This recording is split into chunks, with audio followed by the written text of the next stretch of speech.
सवाल में हमारे पास एक इलेक्ट्रिक डायपोल है जिसका डायपोल मोमेंट हमें गिवन है, is held fix at the origin O, और एक यूनिफॉर्म एक्सटर्नल इलेक्ट्रिक फील्ड है जिसका मैग्नीट्यूड E नॉट गिवन है, और जो पोटेंशियल है that is if the potential is constant on a circle of radius r, that is इस ये जो हमारे पास मैं इस डायग्राम आपको दिखा रहा हूँ सर्कल ऑफ रेडियस r का, ये एक इक्विपोटेंशियल है, दैट मीन्स हर पॉइंट पे पोटेंशियल जो है वो सेम है और सेंटर जो है वो ऑरिजिन है।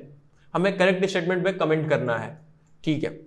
तो अगर मैं इस पॉइंट B की बात करूं, तो दैट मीन्स ये हमारा जो पॉइंट होगा, अगर यहाँ पे मैं बोल रहा हूँ डायपोल मोमेंट P वेक्टर इस अलोंग है, तो जो B होगा वो हमारा इक्वेटोरियल पॉइंट हो जाएगा। तो इक्वेटोरियल पॉइंट पे जो इलेक्ट्रिक फील्ड होगा वो कहीं इस डायरेक्शन में पीछे की ओर, दैट इज मैंने एरो से दिखाया हुआ है, इक्वेटोरियल कहीं इस डायरेक्शन में हो जाएगा।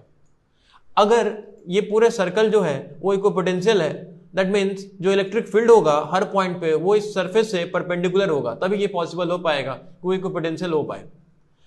दैट मीन्स अगर बी पे अगर इक्वेटोरियल पीछे की ओर है और net electric field perpendicular to the surface होना है, तो हमें ये जानना पड़ेगा कि, और हमने ये देखा है कि ई नॉट एक एक्सटर्नल फील्ड है।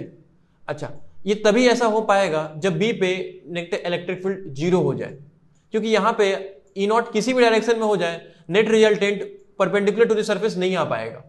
अगर नहीं आ सकता तो वो 0 ही एक केस पॉसिबल है। दैट मीन्स बी वो क्रिटिकल कंडीशन है जहां पे net electric field perpendicular to the surface नहीं आ पाएगा। सिंस ये इक्वेटोरियल पॉइंट हो जाएगा तो इक्वेटोरियल पे इलेक्ट्रिक फील्ड पीछे की ओर आया होगा, तो यहाँ पे अगर 0 भी हो जाए फिर भी इक्विपोटेंशियल कंडीशन को सेटिस्फाई कर पाएगा। दैट मीन्स ई नॉट को ई इक्वेटोरियल के जस्ट अपोजिट में और मैग्नीट्यूड में सेम होना पड़ेगा। ये एक बहुत ही इंपॉर्टेंट कंडीशन है जो हम यहाँ पे बी पॉइंट पे पता कर सकते हैं। दैट मीन्स अगर मैं ये बोलूं कि ई नॉट अगर हमारा एक्सटर्नल फील्ड है तो ई नॉट को बराबर होना पड़ेगा इक्वेटोरियल पे जो इलेक्ट्रिक फील्ड है वो हमारा कितना है, k P not upon r cube. अगर मैं फर्दर लिखूं that is r cube equal to k P not upon E not, यहां से आर की वैल्यू को मैं निकाल सकता हूं, that is K P not upon E naught to the power 1/3।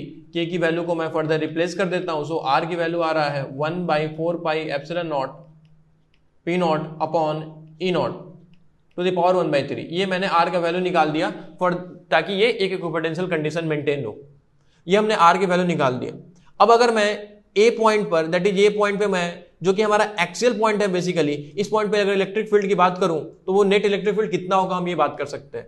हमें ई नॉट जो एक्सटर्नल इलेक्ट्रिक फील्ड है उसका डायरेक्शन पता चल चुका है और वो उसका मैग्नीट्यूड भी पता चल चुका है, और वो ए पॉइंट पर अगर मैं बात करूं तो वो एक्सियल के अलोंग ही होगा, ये क्लियर है।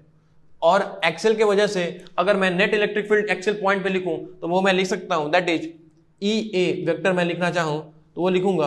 अब इस डायपोल की वजह से हमें पता है कितना होगा, that is 2 kp vector upon r cube plus e not vector.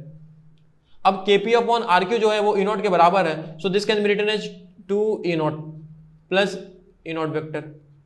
So ये जो आ रहा है वो आ रहा है 3 ई नॉट वेक्टर, और डायरेक्शन क्या होगा, जिस डायरेक्शन में एक्सटर्नल इलेक्ट्रिक फील्ड है उसी डायरेक्शन में हमारा नेट इलेक्ट्रिक फील्ड भी आ जाएगा ए पॉइंट पे 3 टाइम्स मैग्नीट्यूड के साथ।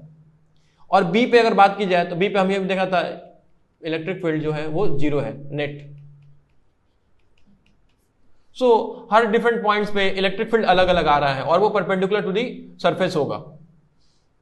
अब अगर बात की जाए तो हमने ई बी कैलकुलेट कर लिया, ई ए पे कैलकुलेट कर लिया, और हर डिफरेंट पॉइंट पे अलग अलग इलेक्ट्रिक फील्ड भी आ रहा है। सो इस सवाल का हमने आंसर भी निकाल लिया, that is radius of the circle क्या होना चाहिए वो भी कैलकुलेट कर लिया, ई ए पे इलेक्ट्रिक फील्ड क्या होगा वो भी हमने कैलकुलेट कर लिया, और ई बी पे कितना इलेक्ट्रिक फील्ड होगा हमने वो भी कैलकुलेट कर लिया।